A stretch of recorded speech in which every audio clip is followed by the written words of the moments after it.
Saudi জোটের শর্ত অবাস্তব বলে প্রত্যাখ্যান করল কাতার।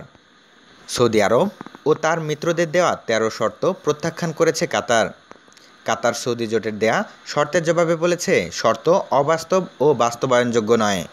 সৌদি পররাষ্ট্র মন্ত্রণালয়ের টুইটারের বরাত দিয়ে বার্তা সংস্থা এএফপি জানায়, সৌদি মন্ত্রী আদেল আল জুবায়ের কুয়েতের সহকারী পররাষ্ট্রমন্ত্রী শেখ মোহাম্মদ আবদুল্লাহ আল সাবের কাছ থেকে দোহার সরকারি জবাব জেদ্দায় গ্রহণ করেছেন। প্রসঙ্গত, মধ্যপ্রাচ্যের এই সংকট নিরসনে মধ্যস্থতা করছে কুয়েত। সৌদি আরব, সংযুক্ত আরব আমিরাত, বাহরাইন ও মিশর গত ২২ জুন তাদের ১৩টি দাবি মেনে নেওয়ার জন্য কাতারকে ১০ দিনের সময়সীমা বেঁধে দিয়েছিল। গেল রবিবার তাদের পূর্ব নির্ধারিত সময়সীমা শেষ হয়।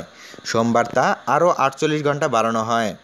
সৌদি জোটের দাবিগুলোর মধ্যে দোহাকে মুসলিম ব্রাদারহুডের প্রতি সমর্থন প্রত্যাহার, সংবাদ মাধ্যম আল জাজিরার সম্প্রচার বন্ধ, ইরানের সঙ্গে কূটনৈতিক সম্পর্ক হ্রাস ও আমিরাতে তুরস্কের সামরিক ঘাঁটি বন্ধ অন্যতম।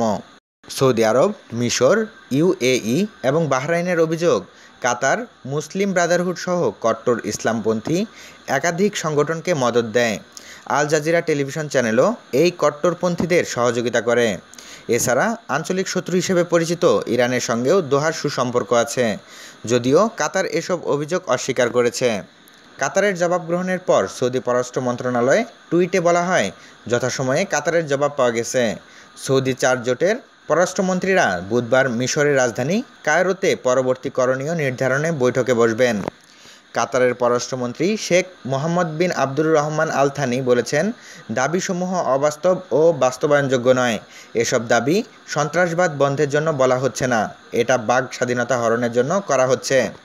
সৌদি ও তার জোট সদস্যরা কাতারের সাথে বিমান, সমুদ্রসীমা ও স্থলপথের সকল যোগাযোগ বিচ্ছিন্ন করেছে।